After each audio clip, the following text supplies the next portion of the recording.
नमस्कार, बिहार तक देख रहे हैं आप और आपके साथ मैं हूं आशीष अभिनव और हमारे साथ है हमारे सहयोगी इंद्रमोहन। रुपौली में विधानसभा का उपचुनाव होने जा रहा है।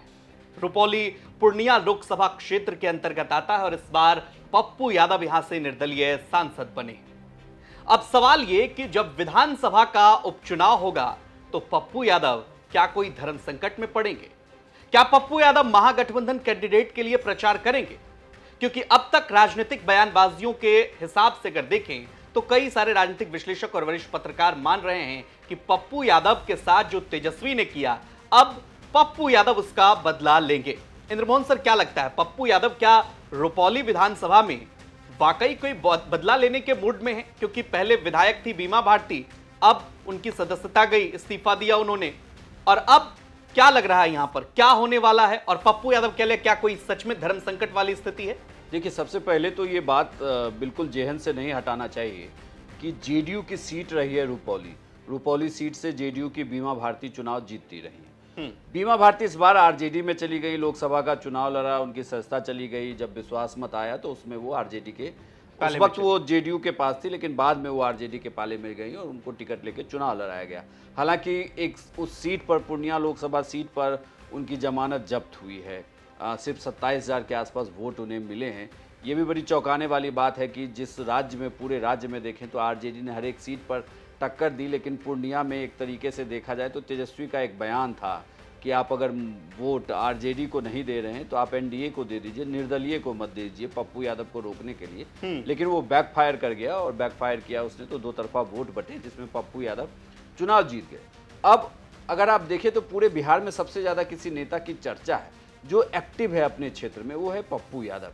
पप्पू यादव पूर्णिया से निकलकर दिल्ली तक आए, दिल्ली आए, यहाँ प्रियंका गांधी से उन्होंने मुलाकात की, खड़गे से मुलाकात की। मुलाकात करके उन्होंने अपने समर्थन की बात भी इंडिया गठबंधन को कही है।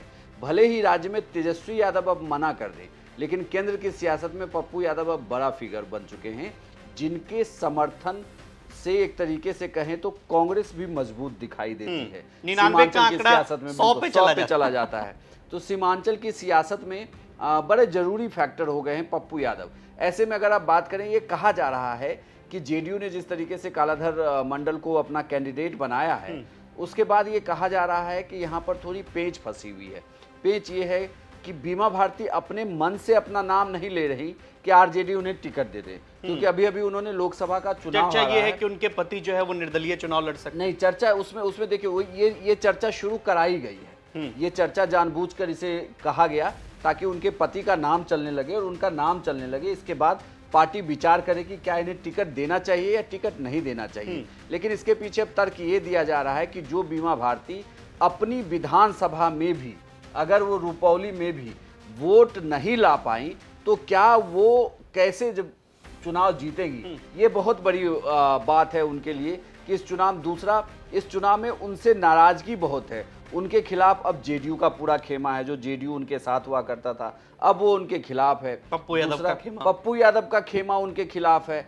आरजेडी उनके खिलाफ है कि आरजेडी के लोग ये कह रहे थे कि आपने इनको कैंडिडेट क्यों बना दिया अगर चुनाव में इस तरीके की स्थिति हो रही थी। और वो एक तरीके से आप कहें तो बिल्कुल हेलीकॉप्टर कैंडिडेंसी थी कि नहीं, मुझे तो चुनाव लड़ना है। लालू यादव ने कह दिया था कि आप अगर इधर आए तो आपको टिकट दिया जाएगा। तेजस्वी यादव अपनी बात पे अडिग रहे। लेकिन जिस तरीके से तेजस्वी यादव या जितने आरजेडी के विधायक थे, विधान परिषद के सदस्य थे, सभी ने एक तरफ से कैंप कर दिया था पूर्णिया में उनको जिताने के लिए, बीमा भारती को जिताने के लिए। इसका कोई खास असर पड़ा नहीं। और ये चीज दर्शकों को जरा समझाइए कि अगर बीमा भारती से रिलेटेड कोई कैंडिडेट, चाहे बीमा भारती हो या उनके पति हो, ये चुनाव लड़ते हैं तो पप्पू यादव क्या करेंगे? फिर प्रचार करेंगे उनके लिए या फिर बदला सधाएंगे? देखिए, जो इसमें आपके सवाल की पहली लाइन थी कि आरजेडी के पूरे खेमे ने बीमा भारती को चुनाव जिताने के लिए वहां कैंप किया, बिल्कुल भी नहीं।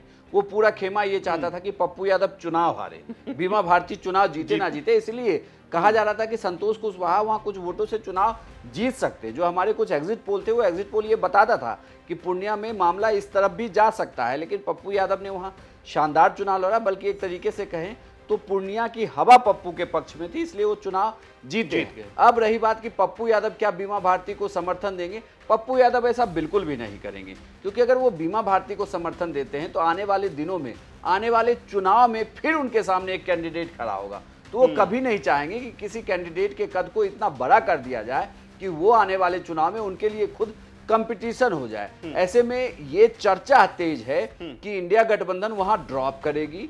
बीमा भारती के पति अगर निर्दलीय चुनाव लड़ते हैं तो वो वोट काटेंगे, वो कुछ हद तक वोट काट सकते हैं, लेकिन कहा यह जा रहा है कि इंडिया गठबंधन से वो सीट आरजेडी के खेमे से निकल जाएगी।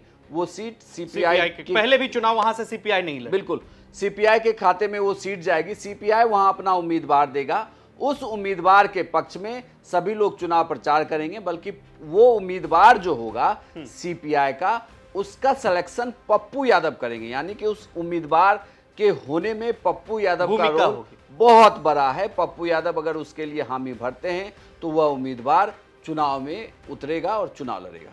तो जाहिर तौर पर यह बात स्पष्ट है कि पप्पू यादव बीमा भारती या उनके पति को समर्थन शायद नहीं करेंगे, और अगर ये सीट महागठबंधन से अगर कोई लड़ता है तो जाहिर तौर पर चूंकि सीपीआई ने पहले भी ऐलान किया तो महागठबंधन में कमोवेश सीपीआई के नाम पर यह सहमति दिखती जरूर है। अगर सीपीआई ये सीट लड़ती है यहां से तो जाहिर तौर पर पप्पू यादव सीपीआई का समर्थन कर सकते हैं। आपको क्या लगता है, कमेंट कर हमें जरूर बताइए, और बिहार की तमाम खबरों के लिए आप देखते रहिए बिहार तक। नमस्कार।